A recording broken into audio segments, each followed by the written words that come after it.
Selamat bertemu lagi teman-teman mahasiswa. Saat ini kita akan mata kuliah keuangan negara di sesi yang keempat. Yang nanti kita akan membahas mengenai pengantar bea cukai. Jadi kita masih di sisi penerimaan negara. Di sesi yang lalu kita sudah membahas penerimaan negara yang lain yaitu pajak. Dan di sesi sekarang ini kita akan membahas masih di sisi penerimaan negara, yaitu penerimaan negara dari bea dan cukai. Baik, kita mulai materinya tentang pengantar bea dan cukai.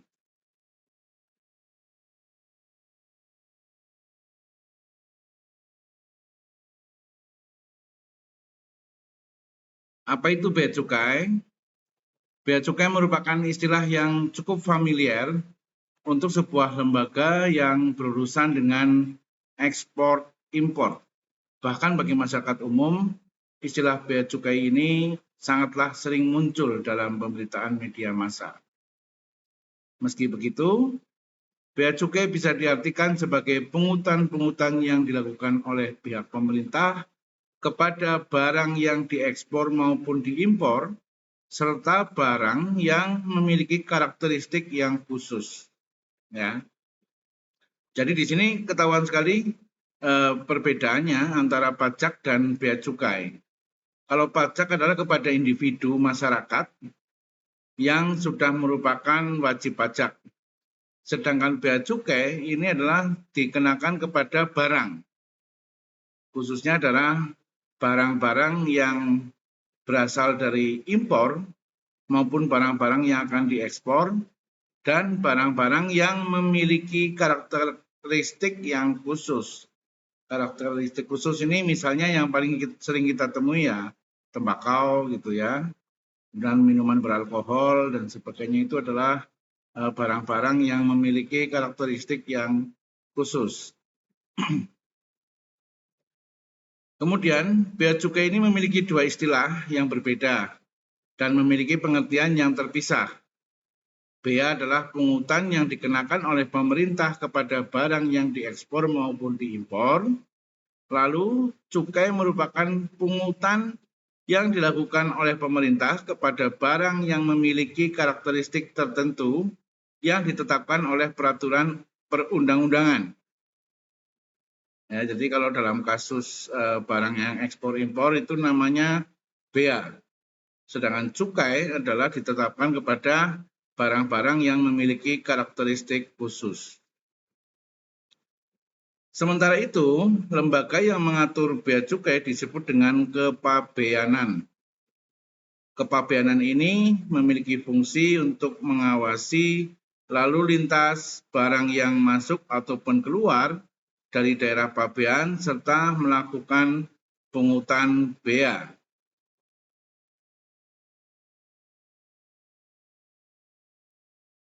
Lembaga bea cukai ini merupakan salah satu lembaga yang pasti ada dalam setiap negara, termasuk negara kita Indonesia. Selain itu, bea cukai bisa dikatakan sebagai suatu institusi konvensional seperti pengadilan, kepolisian, dan militer. Institusi inilah yang sudah pasti ada sejak negara berdiri, karena ini merupakan salah satu alat negara untuk bisa menghasilkan uang untuk kepentingan belanja negara. Sekarang kita melihat pengertian bea cukai dari beberapa tinjauan. Yang pertama dari bea cukai menurut Kamus Besar Bahasa Indonesia. Menurut KBBI, bea cukai diartikan terpisah. Hal ini karena bea adalah pajak, biaya, dan ongkos, sedangkan cukai adalah sesuatu yang berhubungan dengan pajak. Dari penjelasan itu, dapat disimpulkan bahwa bea cukai merupakan biaya atau ongkos yang berhubungan dengan pajak. Semoga bisa dibayangkan ya dan bisa dipahami bahwa perbedaan antara bea dan cukai sesuai atau menurut Kamus Besar Bahasa Indonesia. Kemudian menurut Direktorat Jenderal Bea dan Cukai, Menurut Direktorat Jenderal Bea dan Cukai, bea cukai sudah ada sejak penjajahan Belanda. Orang Belanda menyebutkan bea cukai sebagai douane. Pada zaman Majapahit, bea cukai ini sudah banyak digunakan oleh para pedagang karena banyaknya barang baru dari luar daerah. Jadi sejak zaman Majapahit pun bahkan sudah ada pungutan-pungutan bea cukai ini ya, tentunya dengan istilah yang berbeda-beda. Seperti kita ketahui, sejak zaman Majapahit, Nusantara ini sudah melakukan hubungan dagang dengan negeri-negeri asing di luar Nusantara.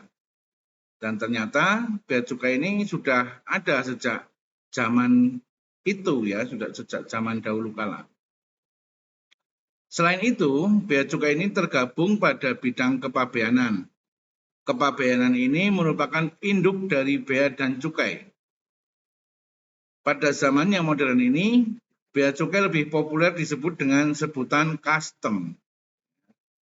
Ya, istilahnya custom. Jadi kalau misalnya ada teman-teman nanti sudah mulai berpraktek, ya, mulai melakukan administrasi perdagangan ekspor impor, istilah yang banyak dipakai nanti adalah custom. Objek cukai sangatlah beragam, seperti cerutu, minuman keras, dan lain-lain. Masing-masing negara memiliki aturannya sendiri mengenai bea cukai. Barang-barang tersebut dikenai biaya yang tinggi karena bertujuan agar tidak dapat masuk dan gampang dibeli oleh masyarakat Indonesia secara sembarangan. Ya, artinya bahwa fungsi pengenaan tarif cukai yang tinggi biasanya memang bermaksud untuk memproteksi atau untuk mengurangi peredaran di dalam masyarakat Indonesia. Selain itu, jika masyarakat diberi biaya yang sangat murah, maka akan banyak kerugian dalam masyarakat sendiri. Ya, misalnya cukai tentang minuman keras. Kalau terlalu murah, semua orang bisa beli minuman keras impor gitu ya. Nanti bisa dibayangkan bagaimana efek negatif di masyarakat. Sedangkan pemerintah tidak mungkin melarang hal tersebut masuk ya karena terikat dengan aturan internasional sehingga kita menerapkan cukai yang tinggi agar masyarakat tidak mudah mengkonsumsi. Begitu juga terjadi pada rokok ya. Rokok juga sekarang cukainya semakin mahal dengan harapan masyarakat semakin mengurangi konsumsi rokok. Terkadang banyak para oknum yang menyelundupkan barang tersebut tanpa mengetahui akibat buruknya. Maka dari itu, bea cukai sangat memiliki peran yang penting dalam pungutan biaya barang-barang apa saja. Artinya, dengan adanya cukai yang tinggi, sedangkan permintaan dari masyarakat cukup banyak, ini memancing para pelaku untuk melakukan memasukkan barang tanpa cukai atau tanpa izin resmi pemerintah. Itu yang disebut dengan penyelundupan.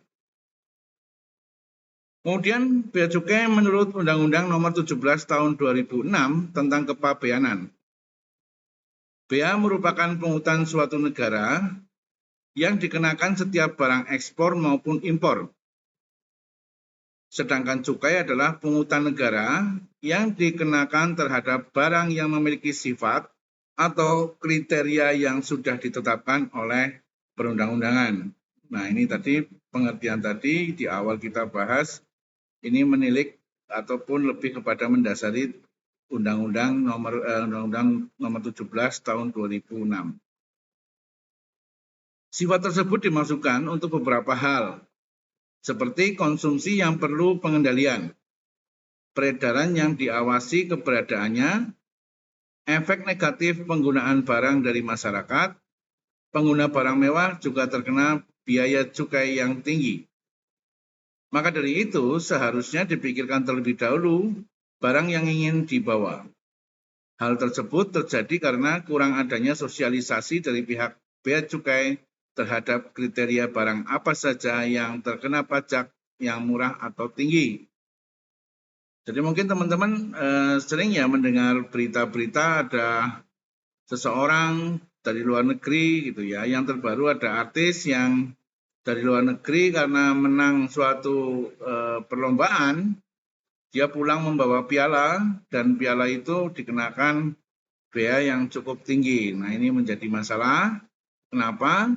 Karena kurangnya sosialisasi dari lembaga yang terkait, dalam hal ini adalah Dirjen Bea Cukai, dalam hal mensosialisasikan tentang jenis-jenis barang yang terkena cukai. Sekarang pengertian bea cukai menurut Kementerian Keuangan.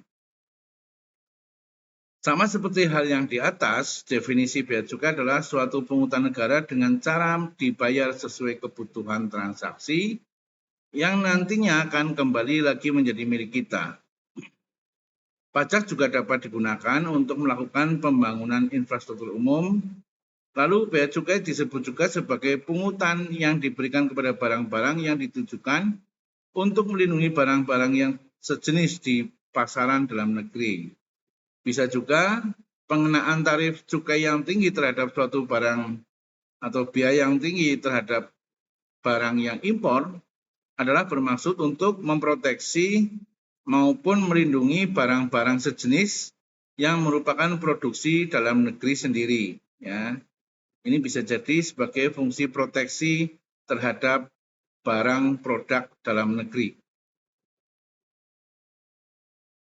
Sejarah bea cukai ini sudah ada jauh sebelum kedatangan kolonial Belanda. Lebih tepatnya lagi telah ada sejak zaman kerajaan.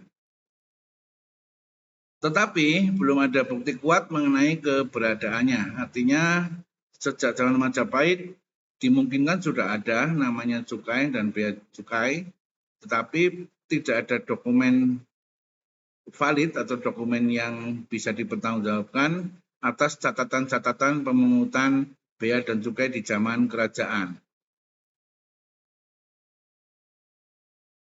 Pada saat Venice Ostindische Company atau disebut VOC ya, masuk ke Indonesia, dokumenter tentang lembaga ini mulai dapat terlihat. Artinya dokumen-dokumen terkait bea dan cukai sebelum kemerdekaan itu mulai bisa kita dapatkan atas catatan-catatan dan simpanan arsip dokumen dari VOC. Seperti kita tahu, VOC adalah perusahaan perdagangan dari Belanda yang datang ke Indonesia dan membuka usaha di Indonesia. Lalu pada masa Hindia Belanda, petugas bea cukai disebut dengan istilah Dovan. Sementara ya, Dovan ini biasanya kita bacanya douane. Ya. Sementara nama resmi dari lembaga tersebut yang terjadi pada masa itu yaitu The Dies der Invoer on Weverchef on Assisen. Susah ini ya bahasa Belanda. Saya sendiri tidak bisa bahasa Belanda. Jadi mohon dimaafkan apabila artikulasi maupun pengucapannya salah. Jika diartikan berbunyi Dinas Bea Impor dan Bea Ekspor serta Cukai. Ya, ini tentu mengacu kepada pemerintah Hindia Belanda di bawah pengawasan dari Kerajaan Belanda. Ada juga tugas yang berasal dari lembaga ini pada masa Hindia Belanda yaitu mengambil bea impor maupun ekspor dan cukai. Sementara pada masa kedudukan Nippon atau Jepang, lembaga ini mengalami pengalihan tugas. Yang urusan bea impor dan ekspor itu ditiadakan, hanya mengurusi pungutan cukai saja. Kemudian setelah Indonesia merdeka, lembaga ini kembali dibuat pada tanggal 1 Oktober 1946. Jadi beberapa bulan, 2 bulan setelah merdeka, setelah kemerdekaan ya. Dengan nama Pejabat Bea dan Cukai. Oleh sebab itu, pada tanggal 1 Oktober ini terkadang disebut juga sebagai hari lahir Bea Cukai. Lalu berdasarkan peraturan pemerintah nomor 51 tahun 1948, lembaga ini mengalami sebuah pergantian nama menjadi Jawatan Bea dan Cukai. pada tahun 1948 hingga tahun 1965. Nah, setelah tahun 1965, lembaga ini mengalami kembali perubahan nama dan bertahan hingga saat ini yang dikenal sebagai Direktorat Jenderal Bea dan Cukai, atau kita biasa menyebutnya Dirjen Bea dan Cukai, yang berada di bawah Kementerian Keuangan. Jadi nanti di bawah Kementerian Keuangan ada sendiri namanya Dirjen Pajak, gitu ya.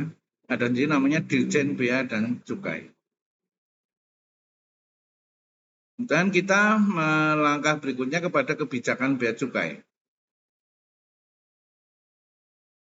Kebijakan bea cukai dibagi menjadi dua, yaitu kebijakan bidang ekspor dan kebijakan bidang cukai. Bidang ekspor dasarnya adalah yang pertama Undang-Undang Nomor 17 Tahun 2006 tentang adanya perubahan Undang-Undang Nomor 16 Tahun 95 tentang kepabeanan. Yang kedua, Peraturan Pemerintah Republik Indonesia yang ditetapkan pada Nomor 55 Tahun 2008 tentang dikenakan adanya bea keluar terhadap barang ekspor. Nah, kalau peraturan pemerintah ini adalah peraturan lanjutan untuk menerjemahkan undang-undang, maka dalam tata urutan perundangan, peraturan pemerintah ini posisinya di bawah undang-undang. Kemudian di bawah peraturan pemerintah ada lagi yang lebih teknis, yaitu Peraturan Menteri Keuangan yang ditetapkan pada nomor 145 PMK.04 2007. Junto PMK nomor 148 PMK.04 2011. Junto PMK nomor 145 PMK.04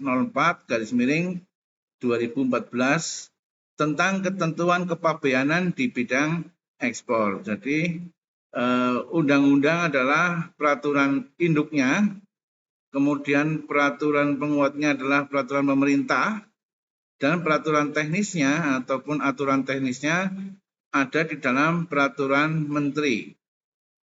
Nah, biasanya nanti setelah itu akan muncul namanya juklak-juklak atau edaran-edaran.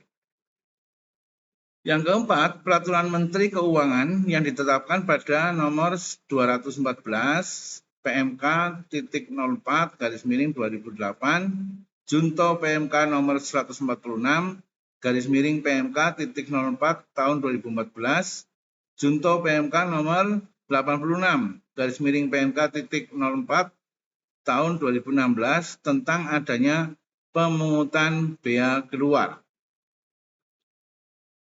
Ini nanti aturannya biasanya akan terupdate terus setiap waktu, dia akan diupdate di dalam level aturan teknis. Level aturan teknis inilah yang biasanya diterbitkan dalam bentuk peraturan menteri. Sehingga peraturan menteri ini akan menjadi banyak sekali karena bisa dikeluarkan berdasarkan topik-topik tertentu saja. Kemudian Peraturan Menteri Keuangan yang ditetapkan pada nomor 224 PMK.04 2015 tentang pengawasan terhadap barang impor atau ekspor, barang larangan dan atau pembatasan.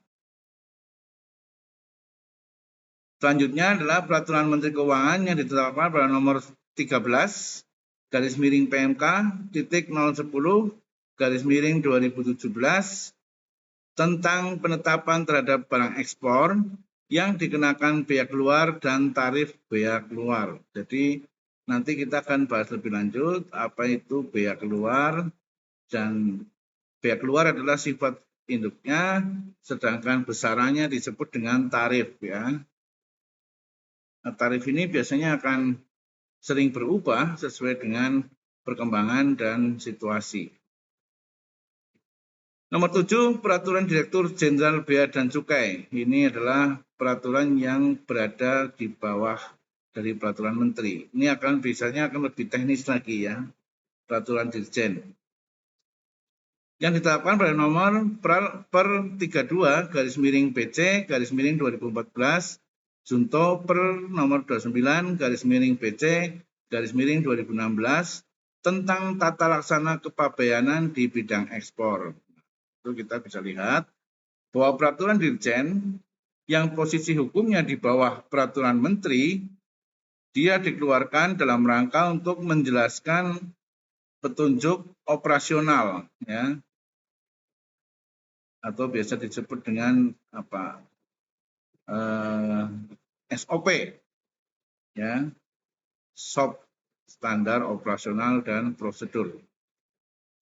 Kemudian yang terakhir kebijakannya memijak kepada Peraturan Direktur Jenderal Bea dan Cukai yang ditetapkan pada nomor P41/BC 2008, Junto P07/BC 2009, Junto per nomor 18/BC 2012, Junto per 34/BC 2016 tentang adanya pemberitahuan pabean ekspor. Ini tadi 8 ini adalah landasan kebijakan bea cukai yang ditetapkan dan diberlakukan di Indonesia. Setelah kita mengetahui kebijakan tentang bea cukai, maka kita akan mulai bicara di sini tentang bidang-bidang apa saja yang masuk ke dalam bea cukai atau yang masuk ke dalam cukai. Yang pertama, Undang-Undang Republik Indonesia yang ditetapkan pada nomor 11 tahun 95 tentang cukai yang telah diubah dengan Undang-Undang Republik Indonesia nomor 39 tahun 2007 tentang perubahan tersebut. Ya, jadi biasanya undang-undang yang terakhir adalah untuk merevisi atau memperbaiki dari undang-undang lama yang sudah berlaku. Nomor 2, Peraturan Menteri Keuangan atau PMK yang ditetapkan pada nomor 62/01/011/2010 tentang tarif cukai produk alkohol, minuman yang mengandung etil alkohol, dan konsentrat yang mengandung alkohol. Jadi setiap yang mengandung alkohol ini dikenakan cukai, baik yang produk jadinya maupun konsentrat sebagai bahan baku pembuatan minuman beralkohol. Nomor 3, Peraturan Menteri Keuangan yang ditetapkan pada nomor 181/PMK.011/tahun 2009 tentang tarif cukai hasil barang tembakau. Ya, ini terkait dengan urusan rokok, ya, tembakau. Nomor 4, Peraturan Direktur Jenderal Bea dan Cukai yang ditetapkan pada nomor P43/BC/2009 tentang tata cara penetapan tarif cukai hasil barang tembakau. Jadi kalau di nomor 3 itu masih terkait jenis barang tembakonya yang dikenakan cukai. Di nomor 4 itu sudah lebih teknis lagi tentang bagaimana menetapkan besaran tarif dari cukai tembakau. Nomor 5 adalah Peraturan Direktur Jenderal Bea dan Cukai yang ditetapkan pada nomor P22/BC/2010 tentang tata cara pemungutan cukai etil alkohol, minuman mengandung etil alkohol, dan konsentrat mengandung etil alkohol. Etil alkohol ini adalah alkohol hasil fermentasi dari bahan-bahan tumbuhan. Seperti berbagai barang tumbuhan, kita tahu bisa kita proses lanjutan menjadi etil alkohol atau bahan baku pembuatan alkohol. Direktorat Jenderal Bea dan Cukai ini bertanggung jawab dan berada di bawah Menteri Keuangan dan dipimpin oleh Direktur Jenderal Bea dan Cukai. Jadi struktur organisasi untuk Bea dan Cukai ini adalah setingkat dirjen atau di bawah satu tingkat dari menteri. Masing-masing dirjen ini akan bertanggung jawab kepada sektor-sektornya sendiri yang dikelola berdasarkan undang-undang dan peraturan yang berlaku. Direktorat Jenderal Bea dan Cukai mempunyai tugas untuk menyelenggarakan suatu rumusan dan pelaksanaan kebijakan di bidang pengawasan, penegakan hukum, pelayanan, dan melakukan sebuah optimalisasi penerimaan negara di bidang kepabeanan dan cukai, sesuai dengan adanya ketentuan peraturan perundang-undangan yang sudah ditetapkan sebelumnya.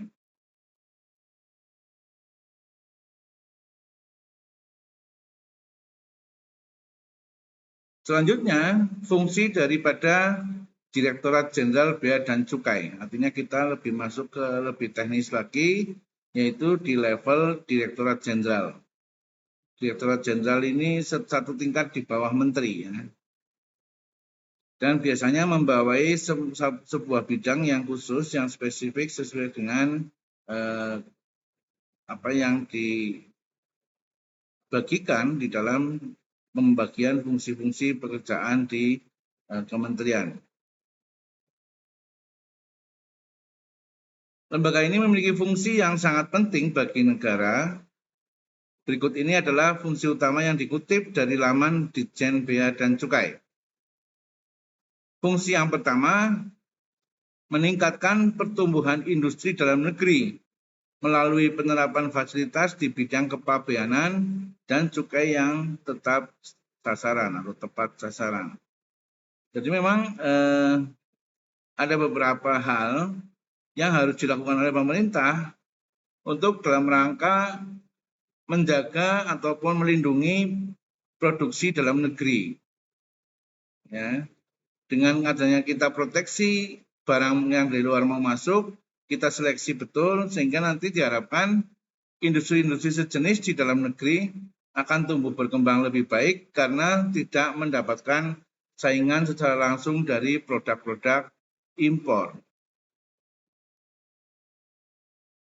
Fungsi yang kedua, mewujudkan iklim usaha dan investasi yang kondusif, sehingga dengan memperlancar logistik pengiriman ekspor dan impor melalui penyederhanaan prosedur kepabeanan dan cukai, serta penerapan salah satu sistem manajemen risiko yang handal. Jadi memang khusus untuk bea dan cukai ini kadang-kadang memang diterapkan istilahnya itu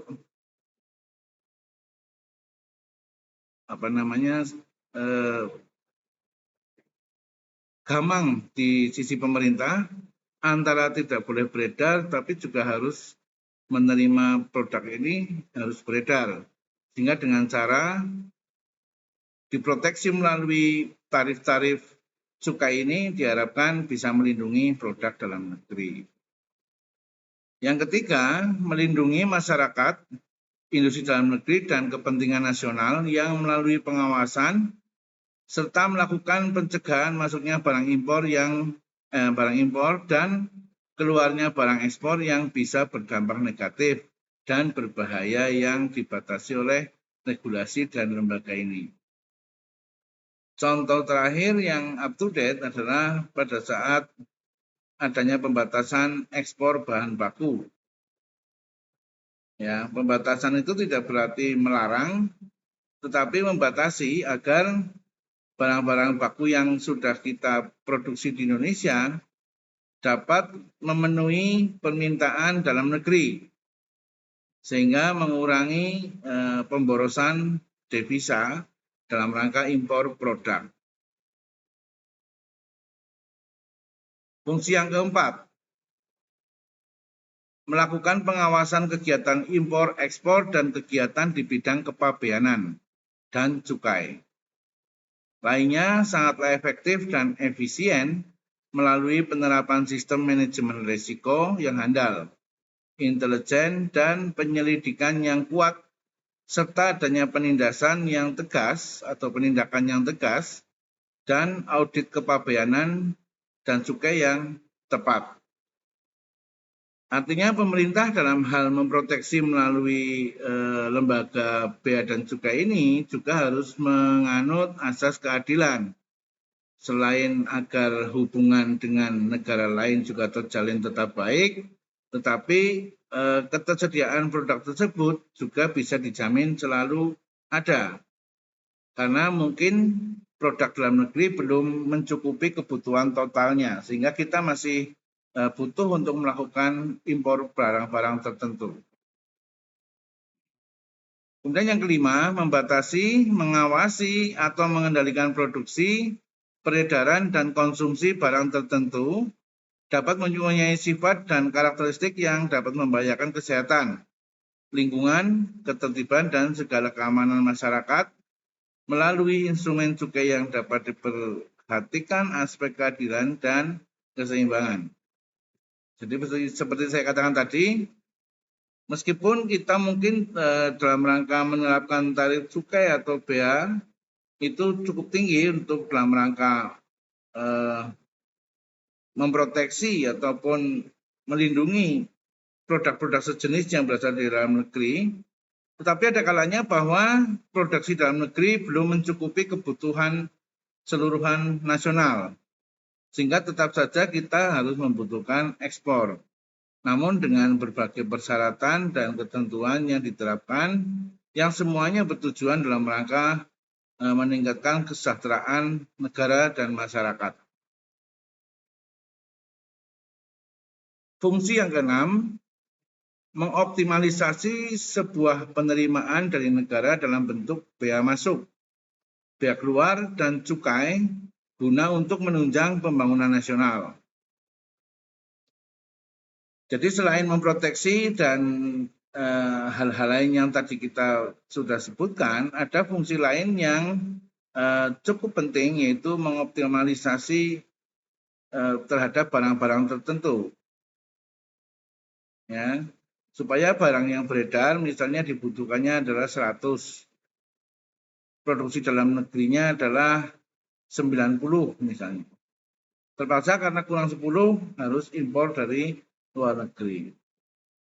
Cuma masalahnya kadang-kadang karena keterbatasan tenaga, bahan baku, dan juga mungkin teknologi, sehingga perusahaan-perusahaan kita banyak yang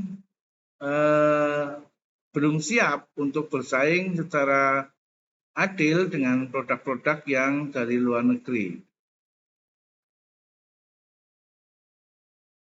Kemudian yang keenam, mengoptimalisasi sebuah penerimaan dari negara dalam bentuk bea masuk dan bea keluar dan cukai guna untuk menunjang pembangunan nasional.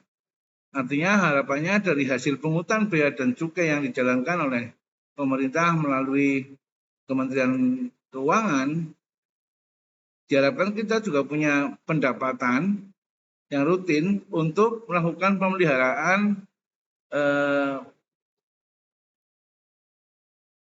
pemeliharaan budaya, misalnya kayak candi-candi dan sebagainya, itu pasti akan diproteksi, jangan sampai ada satupun batunya yang bisa keluar ke luar negeri. Sebagai dua lembaga yang berada di dalam naungan Kemenko RI, Ditjen Bea Cukai dan Ditjen Pajak terus-menerus melakukan kerjasama untuk memberikan pelayanan yang terbaik bagi masyarakat untuk meningkatkan penerimaan negara. Artinya negara tidak melarang seseorang ataupun orang per orang ataupun lembaga usaha di dalam negeri untuk melakukan transaksi ekspor dan impor. Tetapi negara membutuhkan untuk fungsi pengawasan sekaligus untuk meningkatkan penerimaan negara. Untuk di tahun ini, kerjasama antara Ditjen Bea Cukai dan Ditjen Pajak terlihat pada pembukaan 3 program utama yang ditujukan untuk mempermudah aktivitas bisnis ataupun investasi di Indonesia.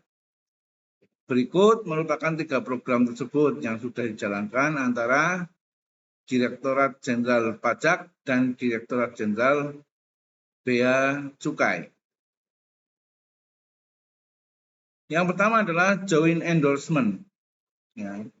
Joint endorsement ini adalah proses perizinan, ya, proses perizinan antara kan selama ini ya, karena masing-masing ini punya lembaga sendiri yaitu pajak dan bea cukai, meskipun dalam satu kementerian, tetapi dia itu adalah dua direktorat tersendiri. Sehingga di pelabuhan-pelabuhan atau bandara-bandara, agar supaya pelayanan kepada masyarakat tidak terlalu kesannya bertele-tele, harus menghadap kepada dua instansi, maka dilakukan kerjasama dalam bentuk joint endorsement atau kerjasama memberikan perizinan secara bersamaan. Kalau dari Ditjen Pajak sudah mengizinkan, otomatis bea dan cukai juga mengizinkan. Itu adalah untuk mempermudah prosedur pengurusan pajak dan bea cukai. Kemudian ada namanya joint assistance. Joint assistance ini adalah pengawasan bersama. Ya, pengawasan bersama ini juga biasanya dilakukan di titik-titik perbatasan peredaran barang ataupun perbatasan keluar masuknya barang. Ini yang paling sering kita jumpai ya misalnya di pelabuhan maupun di bandara. Yang ketiga, bentuk kerjasama antara Ditjen Pajak dan Ditjen Bea Cukai itu melakukan pelaksanaan free trade zone di kawasan Batam. Ini dulu ada di kawasan Batam namanya free trade zone, di mana di dalam kawasan itu keluar masuk barang itu tidak dikenakan pajak dan bea cukai karena untuk tujuan produksi. Jadi bahan baku yang masuk itu bahkan bisa dikenakan pajak 0 ataupun cukai 0 untuk diproduksi di dalam negeri khusus di Pulau Batam waktu itu. Nanti pada saat keluar dari Pulau Batam juga kalau sifatnya masuk ke Indonesia atau ke luar negeri itu akan ada tarif-tarif khusus yang meringankan para pelaku usaha. Tujuannya apa? Supaya investasi masuk di Indonesia. Investasinya tidak lepas, tidak keluar ataupun tidak masuk di negara-negara lain.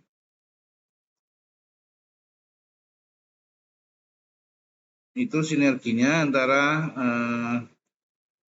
Ditjen Pajak dan Bea Cukai 3.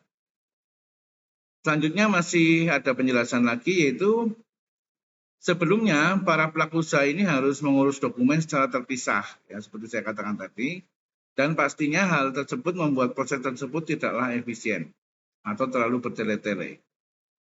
Jika dahulu pelaku usaha tersebut harus mendatangi kantor wilayah Bea Cukai dan KPP ini kantor pelayanan pajak secara terpisah untuk mendapatkan endorsement atau persetujuan.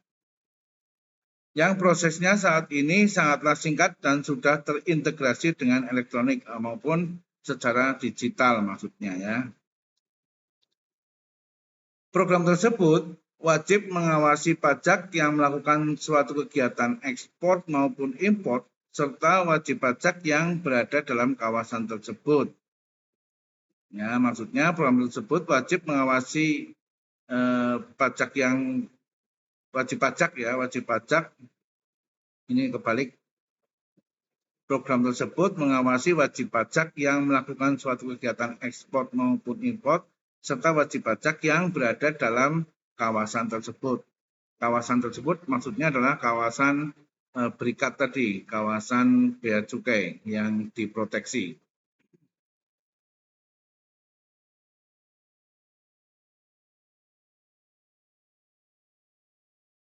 Nah, kemudian sebagai penutup, seperti yang sudah dijelaskan sebelumnya bahwa bea cukai pasti ada di setiap negara termasuk Indonesia. Adanya bea cukai pada setiap negara bukan tanpa alasan karena dengan hadirnya lembaga bea cukai ini, maka negara bisa mendapatkan pemasukan sehingga bisa menambah cadangan devisa. Lembaga bea cukai ini sendiri juga dikenal dengan kepabeanan. Dari pembahasan ini atas dapat dikatakan bahwa sebenarnya sejak zaman Belanda sudah ada bea cukai.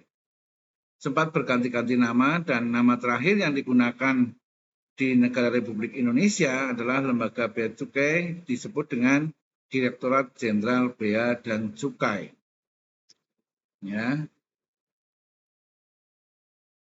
Demikian tadi adalah mengenai materi pengisian ataupun materi sesi keempat mengenai pengantar bea cukai. Kenapa saya katakan pengantar? Karena nanti materi untuk lebih mendalam lagi tentang kepabeanan, tentang bea dan juga cukai maupun tentang pajak, itu nanti ada di mata kuliah yang lain yang lebih spesifik. Ya, misalnya di mata kuliah tentang pajak PPh, tentang PPN, tentang cukai, tentang bea dan cukai, itu nanti ada mata kuliah tersendiri khususnya untuk program studi kebijakan dan manajemen pajak. Sehingga di dalam mata kuliah keuangan negara ini, saya hanya menyampaikan sepintas, hanya sebagai pengantar agar memahami filosofi bea dan cukai, juga filosofi pajak secara umum dan mendasar.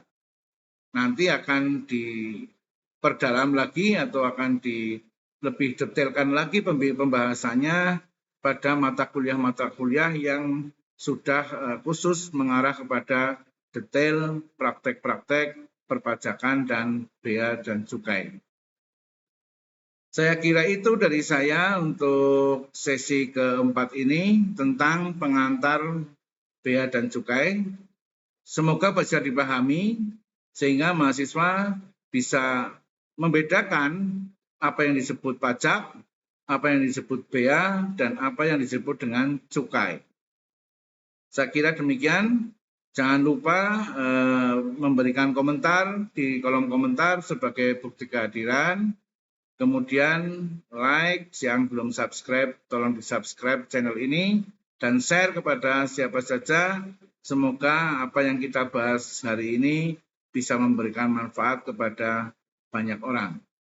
Saya kira demikian dari saya. Terima kasih. Sampai ketemu lagi di sesi berikutnya. Salam.